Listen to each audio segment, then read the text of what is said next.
আছে, কিন্তু to be very honest and frank, investor যারা ইনভেস্টমেন্ট নিয়ে চিন্তা ভাবনা করছেন তারা কিন্তু চান না যে ওনাদের নামগুলো পাবলিক ডোমেইনে এরকম বড় করে আসতে থাকুক। সো আমি আসলে পার্সোনালি আপনাকে ডিসক্লোজ করতে পারবো না কোন 20টা কোম্পানি আমার সাথে এই মুহূর্তে কথা বলছে। ইফ দ্য নাম্বার ইজ 20, আমি বলছি না নাম্বারটা 20, বা যতগুলো কোম্পানি আমার সাথে কথা বলছে তার অনুমতি ছাড়া তার ইনফরমেশনটাও আমার আসলে আপনার কাছে শেয়ার করা উচিত না, কারণ উনি তো একটা ইনভেস্টমেন্ট ডিসিশন প্রসেসের ভিতর দিয়ে যাচ্ছেন। যেই নামগুলো আপনারা শুনেছেন, কারণ ওখানে এত সিনিয়র এক্সিকিউটিভ এসেছেন যে সেই কারণে তার নামটা বেশ চালু হয়ে গেছে, but not necessarily what we should be marketing specifically যে কে কত টাকা ইনভেস্ট করার চিন্তা করছেন বা কি করছেন। এই ইনফরমেশনটা যখন তারা ইনভেস্ট করবেন বা একটা ফাইনাল ডিসিশন পয়েন্টে চলে যাবেন তখন আমরা সেটা ডিসক্লোজ করতে পারি, যেরকম আমরা হান্ডা বা শপাপের ক্ষেত্রে করেছি। জি, আমি মিরাজ শামস, কালীগঞ্জে কাজ করি। আমি আপনার ডান দিকে, এইদিকে বাম দিকে, আপনার বাম দিকে একটু হাত উঠালে আমার জন্য সুবিধা হয়। Thank you. জি, আমার আপনার কথাগুলোর সাথে আমিও একমত যে ইনভেস্টমেন্টের ফিগার আমার কাছে এখন মুখ্য নয়, কিন্তু আপনি যেটা বলেছেন যে বিভিন্ন কোম্পানি আমাদের এখানে এসেছে বা তারা আলোচনা করেছে, আমি জানতে চাচ্ছিলাম যে আমাদের জিডিপি ইনভেস্টমেন্ট যে গ্রোথ, সেটার ক্ষেত্রে এই ইনভেস্টমেন্ট সামিট কতটা প্রভাব রাখবে বা কীরকম পরিবর্তন আগামী দিনে হতে পারে। আর 6টা কোম্পানির সঙ্গে যে এমইউ হয়েছে, সেই 6টা কোম্পানি সম্পর্কে যদি বলতেন, যেটা এমইউ হয়ে গেছে। আমি 2টা প্রশ্ন করে ফেললেন সুযোগে।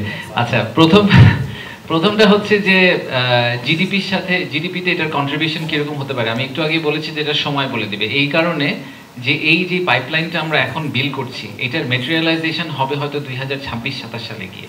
তো 26-27 সালের GDP to FDI to GDP রেশিওটা যদি সিগনিফিকেন্টলি ইমপ্রুভ করে তাহলে আমাদের বলতে হবে যে আমাদের 2025 সালের সামিটটা আসলে সাকসেসফুল ছিল। এটা আমার কাছে এখন বসে বলা সম্ভব না, নাম্বার 1। নাম্বার 2 হচ্ছে যে ইনভেস্টমেন্ট ডিসিশন শুধু সামিটের উপর বেস করা হয় না, সামিট হচ্ছে প্রথম ধাপ, তাই না? এরপরে আমাদেরকে এই পাইপলাইনটাকে নার্চার করতে হবে। সো সরকারের বিভিন্ন এজেন্সিকে আসলে একই সাথে কাজ করে এই পাইপলাইনটাকে বিল্ড করতে পারতে হবে। এবং তৃতীয়ত হচ্ছে যে আরও অনেক ম্যাক্রো ইকোনমিক ফ্যাক্টর অবভিয়াসলি থাকে। দেশের ইনফ্লেশন একটা ইস্যু, ফর এক্সাম্পল এখন ইনফ্লেশন একটা কন্ট্রোল পজিশনে চলে এসেছে, ইকোনমিক ডেভেলপমেন্ট এবং অনেক ধরনের ফ্যাক্টর থাকে, সেইগুলোকে সবগুলোকে কনসিডারেশনে নিয়ে ফাইনালি এফডিআই নাম্বারটা আসলে ইন্টারপ্রেটেড হয়।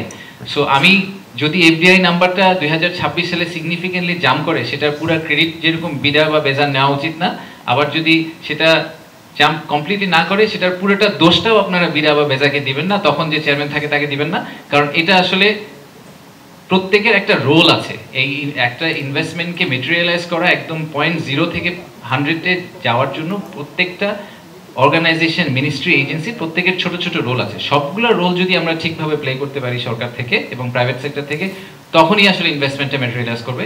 আমরা আমাদের বেস্ট প্লেটা করার চেষ্টা করছি আমাদের পয়েন্ট অফ ভিউ থাকে, so that we do our job. আমার নাম ফাহিম মোনায়েম, এদিকে বৈশাখী টেলিভিশনে আছি। আর এই সামিটে আমরা দেখেছি যে রাজনৈতিক দলগুলো বৈঠক করেছেন এবং তারাও কথা বলেছেন, যে আশাবাদ ব্যক্ত করেছেন। এই সামিটে কতটা আশাবাদী যে সামনে নির্বাচন হলে যারা আসবে রাজনৈতিক দলগুলো, তারা কতটা আশ্বস্ত করেছে এবং সেক্ষেত্রে সামিটের যে বিনিয়োগকারীরা তারা কতটা আশ্বস্ত হয়ে গেছেন? সামিটে আমি আগে একবার বলেছি যে দেখেন, বিনিয়োগ এবং কর্মসংস্থান এগুলা common agenda for all political parties. আমি শিওর যে আপনারা যে কোনো পলিটিক্যাল লিডারশিপকে গিয়ে যদি জিজ্ঞেস করেন যে আপনারা কি চান বাংলাদেশের বিনিয়োগ বা কর্মসংস্থানের উন্নতি হোক, তারা এটাতে না বলার কোনো কারণ নেই। সেটা এবং সেই উন্নতিটা করার জন্য আমরা যেসব প্রচেষ্টা চালাচ্ছি সেটাকে তাদের এন্ডোর্স না করারও সেই কারণে কোনো কারণ নেই।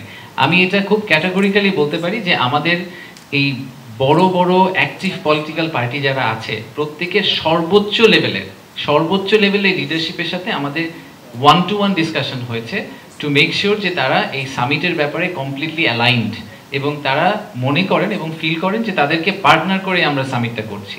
সেটাই করা হয়েছে এবং এটাও এনশিওর করার চেষ্টা করা হয়েছে যে তারা ইনভেস্টরদের কাছে ফুল অ্যাক্সেস পান এবং ইনভেস্টররাও তাদের কাছে ফুল অ্যাক্সেস পায়, যাতে পলিটিক্যাল কন্টিনিউটির কোয়েশ্চেনটা যখন আসে সেই কোয়েশ্চেনটাতে যাতে ইনভেস্টররা না ভোগেন। তো সেটার কারণে কিন্তু আমরা ওনাদেরকে ইচ্ছা মতো কথা বলার সুযোগ দিয়েছি, ওনারা বলেছেনও। সো ওনারা কি ফিডব্যাক দিলেন ইনভেস্টররা পোস্ট সামিট, সেই ফিডব্যাক আমরা এখনো নেই, বাট আপনারা হয়তো অনেক ইনভেস্টরের সাথে কথা বলেছেন, আপনারা আমাদেরকে বলতে পারেন যে পলিটিশিয়ানদের সাথে ওনাদের কনভারসেশনগুলো কীরকম গিয়েছিল এবং ওনারা কীরকম ফিল করে ফেরত গেলেন। Thank you. আশিক ভাই, সরি, এমওইউ নিয়ে মনে হয় একটা প্রশ্ন ছিল, সরি আমি একটু মিস করে গেছি। সো আমরা কুইকলি খুব শর্টলি কভার করি। এমওইউগুলো বাকি যেগুলো করা হয়েছে সেগুলো ranges from short term to long term decision points. আমি যেরকম একদম very long term, the most long term one we have is Artemis Accord, নাসার সাথে যেটা করা হয়েছে সেটার ইমপ্লিকেশন বুঝতে হয়তো বাংলাদেশে 15-20 বছর সময় লাগবে। এটা নিয়ে আমি দেখলাম সোশ্যাল মিডিয়া অনেক চিন্তিত যে কেন একটা 20 বছরের বয়সের এমওইউ এখন করা হলো, এটা নিয়ে অস্থিরতা করার কি আছে। আর আরেকটা হচ্ছে যে আমরা আরো কিছু শর্ট টার্ম ইন্টারভেনশন করার চেষ্টা করেছি, আইএলওর সাথে এমওইউ করেছি, আরো বিভিন্ন অর্গানাইজেশনের সাথে করেছি। এমওইউ লিস্টটা আমরা আপনাদেরকে শেয়ার করে দিব যে কি কোন এমওইউ করা হয়েছে। প্রাণের সাথে যেরকম H&M এর একটা এমওইউ হয়েছে যেটা একেবারেই ভেরি ইমিডিয়েট, এবং এটা কিন্তু একটা বড় উইন। আমরা হয়তো পাওয়ার সেক্টর নিয়ে যারা কাজ করেন তারা বুঝতে পারবেন যে বাংলাদেশের এই রিনিউয়েবল এনার্জিতে তো একটা বড় ঘাটতি আছে। তো আমাদের যারা কাস্টমার, আমাদের এক্সপোর্টের যারা কাস্টমার, তাদের কিন্তু এক্সপেকটেশন হচ্ছে তাদের ফ্যাক্টরিগুলা, যে ফ্যাক্টরিগুলা থেকে তারা সাপ্লাই নেবেন, সেই ফ্যাক্টরিগুলোর একটা বড় অংশ পাওয়ার সাপ্লাই আসবে রিনিউয়েবল এনার্জি থেকে। কিন্তু বাংলাদেশ কোনোদিনই 40% রিনিউয়েবল এনার্জিতে যেতে পারবে না, কারণ বাংলাদেশে তো এই পরিমাণ ল্যান্ড নেই। তাহলে আমাদের কি করতে হবে? রিনিউয়েবল এনার্জি যতটুকু আমরা প্রডিউস করি সেটাকে ক্যাটাগরিক্যালি ওইসব ফ্যাক্টরিতে দেওয়ার ব্যবস্থা করতে হবে। তো প্রাণের সাথে H&M এর কন্ট্রাক্টটা কিন্তু এরকম, যেখানে প্রাণের রুফটপে যে ইলেকট্রিসিটি প্রোডাকশন হবে রিনিউয়েবল এনার্জি, সেটা ডিরেক্টলি H&M এর সাপ্লায়ারের কাছে চলে যাবে, H&M এর সাপ্লায়ার ওটাকে অফটেক করবে। সো আমরা একটা ওই গ্রিডের মাধ্যমে দিয়ে ওটাকে আবার গ্রে করে পলিউট করে তারপরে আবার দিব, সেটা করা হচ্ছে না। সো দিস ইজ হাউ এই জিনিসটাকে বলে মার্চেন্ট পিপিএ বলা হয় বা কর্পোরেট পিপিএ বলা হয়। এটা advance market is very common, কিন্তু বাংলাদেশে এটা প্রথম হচ্ছে। সো এইটা আমাদের জন্য একটা এভলিউশন ইন এনার্জি ইন্ডাস্ট্রি।